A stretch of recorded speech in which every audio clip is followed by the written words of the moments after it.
What's up, YouTube? It's Tyler Knight, YouTube Tyler's Life. I'm about to be reacting to Larry Bird, ESPN U, #4 college basketball player all time. So, yeah, a subscriber, a viewer commented and recommended this video. I'm gonna react to the video for you guys, and yeah, just hit a like, subscribe. I'm trying to get to 10,000 subscribers. Trying to get to it. Yeah, should be a good video. I'm not sure exactly what the video entails, but that's what a reaction is for. So it's gonna be like, if it's information I haven't heard about yet, and you're gonna get the reaction of that, and I'm gonna talk about it. Let's get into the video. I'm so tired. Oh my gosh. The team's ready to go. This play's gonna need everyone. But who's gonna take? Welcome back to ESPN News Honor Roll. I'm Reese Davis. Our fourth greatest college basketball player of all time is Larry Bird. After dropping out of school at Indiana, Bird worked as a garbage man before helping Indiana State clean up and reach the 1979 national championship game.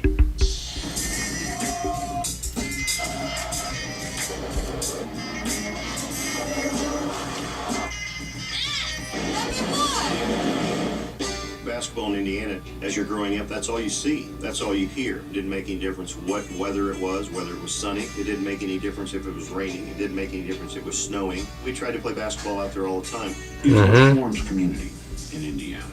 And it gives you your place in the community, a legitimacy, a decency. Indiana?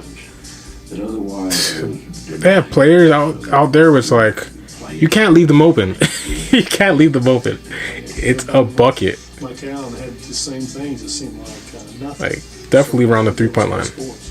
One time, there was some growing up, staying around, and I was playing really well, and they were really excited about it. I thought, wow, I might be looking better than I think I am. He had the best hand-eye coordination of anybody that ever played basketball. Probably, yeah. He was so good with his anticipation, both offensively and defensively. Yeah, he like the shots he puts up.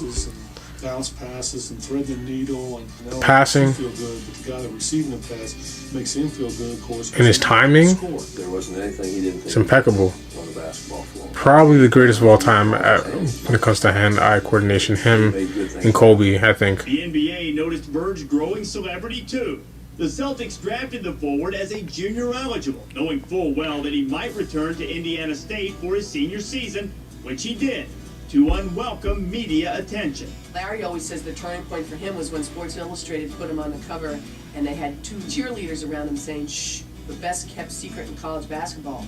Well, not anymore. The rest of the team, nobody would ask any questions to. And Larry felt bad about that because best kept secret. And I think he so he wasn't really known like that back then? Build the team and to if you weren't from the state of Indiana?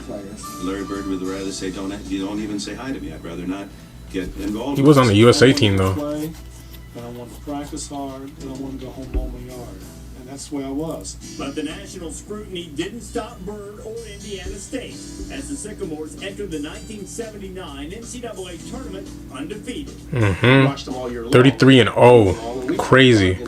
Till they lost the Magic. That was devastating for real. They just kept winning.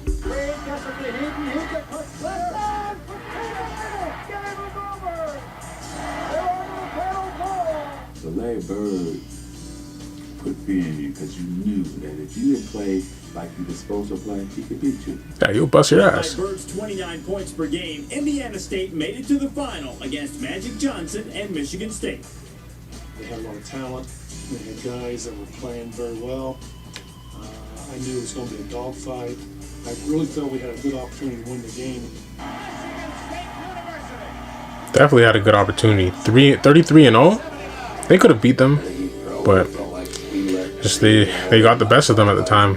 We were very successful. It happens. I expected us to get anywhere, and we attained our goal. Our goal was to get to the Final Four. Larry had to do more with less. I think, frankly, that Larry Bird getting the 1978-79 Indiana State team to the finals with a 33-0 record is the single greatest person. And his number is 33. That's crazy. As a high school senior, Bird had a recruiting trip planned to Florida. He got to the airport, took one look at the airplane, turned around and went home. Seems the Bird was afraid to fly. Seems the bird was afraid to fly.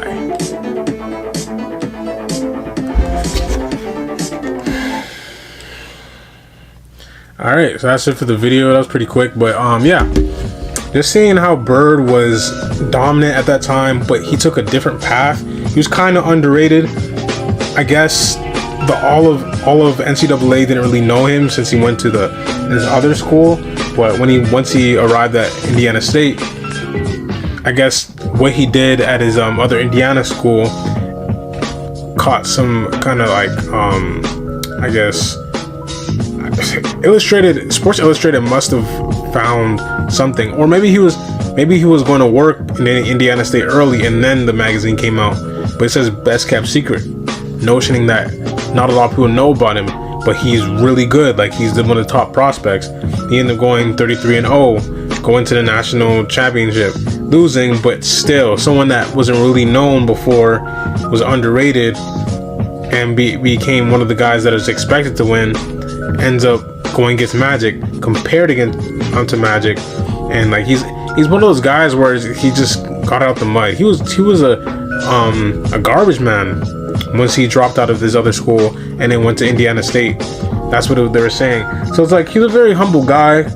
He's gonna work hard no matter what it is, and he applies that to his game. And you can see the grit, the hard work, the diving for the ball when the man has a back brace on. Like, he is just tough and resilient, and yeah, you can just see why Larry Bird is who Larry Bird is, just because the way he was brought up, what he did throughout his years in college and even before then with working and stuff. And you can just see he's just a strong individual, mentally, physically, and yeah, he's just a strong individual. So like, comment, subscribe. Yeah, let me know what you guys think. What is number 4 a solid like ranking for him, or do you think he should be higher as far as like college players? Just thinking about all the college players and what they've done, going back to Kevin Durant. Kevin Durant had a crazy season. He didn't win the national championship, I don't think. Carmelo did. Carmelo Anthony's another one. Like, compare it to those guys. Like, compare him to those guys, and then guys from back in time where it's like Michael Jordan. Who else? The guy on the Lakers. Worthy was good on North Carolina. James Worthy. Magic. All those guys. Just let me know what's your top 5 college players of all time, because I'm not gonna know about the college players in the 80s and 90s like as much as you guys if you're around watching, but I'm gonna know about the college players in the 2000s, the John Walls, the Kevin Durants, the Michael Beasleys, the Jimmer Fredettes, like all those guys that are amazing in college. Some of them weren't so good in the NBA, but they were just great in the college game. But let me know what's your top 5 for college players. Until then, I'm gonna sign out. I'm gonna say a quick prayer. In the name of Jesus, I pray that anybody that's watching this, bless them from the crown of their head to the soles of their feet. Allow them to have a great week. Allow them to not give in to temptation. Allow them to be strong mentally, physically, and spiritually. Allow them to have the mental toughness that Larry Bird had, and also cast their cares and anxieties on you. Any situation they have, anybody that they watch and they look up to, allow them to take the good characteristics of what they do.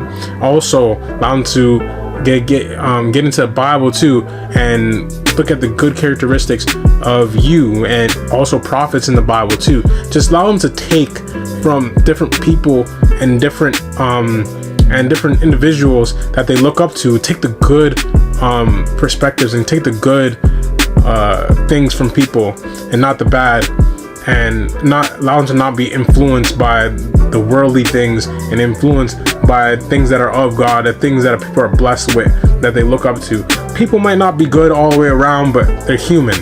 So if a person's not seen as an all-around good person or all-around Christian person, they can still take the good from them, even if they might have secular ways. So Larry Bird, I'm not sure if he's a Christian, but anything that Larry Bird is doing, allow them to see the good in what he's doing, the the hustle, the mental toughness, all of that, and apply that to their lives in any situation, and to stay strong and be faithful to God in any way. So in the name of Jesus I pray. Bless everybody. Amen. So stay blessed, stay lit, and I'm out. Stay tuned for your daily devotion. Not a godly Today's friend. topic, Or iron are sharpens you? iron. You'll know if you're being a godly friend if you're really challenging your closest friends and relationships to step into God's best for their life, not allowing them to settle for the things of this world, and really just calling them out on anything, maybe in their character that you see, or things that are just concerning about the path that they're going down. I know in my own life that when I have had friendships where we sharpen each other, it always calls me up to a higher place. And so I encourage all of you to take those steps in your relationships and to call each other to God's best.